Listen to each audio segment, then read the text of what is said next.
Sur la route des vins bio avec Christian Martret, qui est notre invité aujourd'hui, sommelier au restaurant l'Albert Ier à Chamonix et qui est avec nous pour nous parler de cette nouvelle réglementation européenne qui concerne donc les vins bio, qui est rentrée en vigueur le 1er août dernier.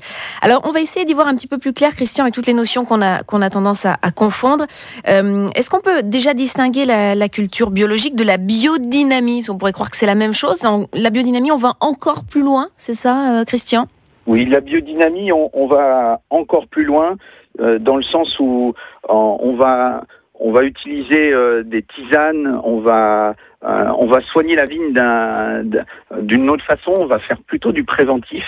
Moi, j'ai tendance à comparer la biodynamie un petit peu à l'homéopathie, dans le sens où on n'est pas dans le curatif, on est dans la prévention, c'est-à-dire qu'on essaie d'anticiper les éléments.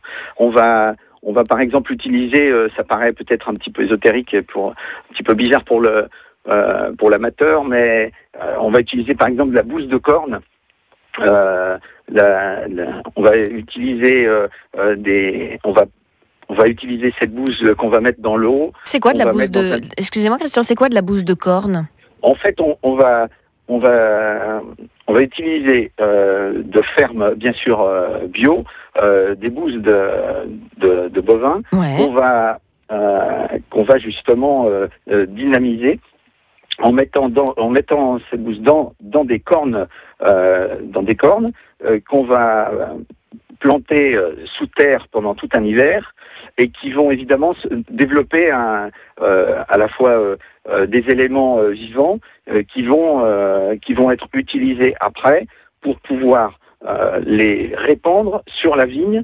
Après, bien sûr, les avoir dilués, et c'est de l'ordre de quelques grammes pour 40 litres d'eau, par exemple. Alors, ça paraît complètement fou, mais ça a un apport important. Il y a une vie microbienne qui s'instaure.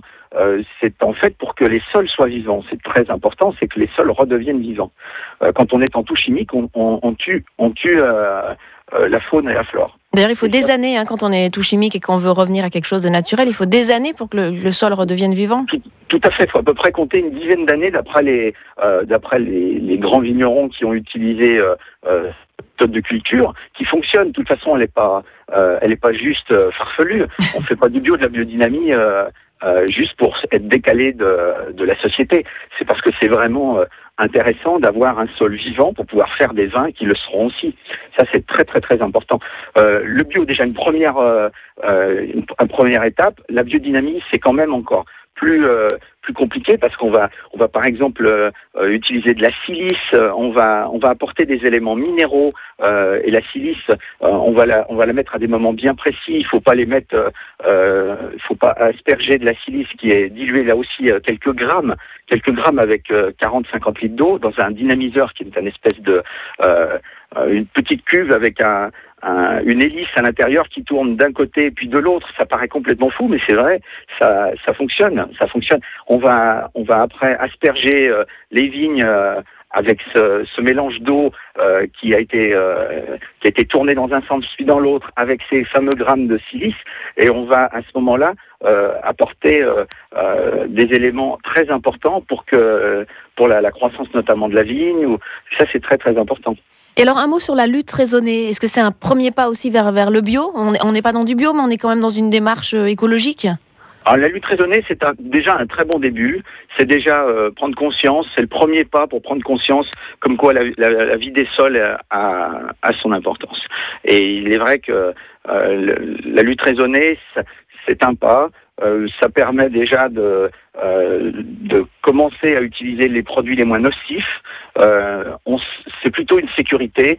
Par les temps qui courent, et notamment cette année, ceux qui sont lutte raisonnée ont des chances de faire un millésime extraordinaire, parce que ça va être compliqué au départ. On a une année cette année, que ce soit en Savoie ou dans le reste de la France, avec de fortes pressions. C'était compliqué. Vous avez vu, il y a eu du mauvais temps. Il y a eu vraiment des aléas climatiques qui ont fait que cette année, celui qui est en biodynamie a dû souffrir, parce que évidemment vous avez de fortes pressions et vous avez de la peine à pouvoir utiliser les fameux préparats, les tisanes.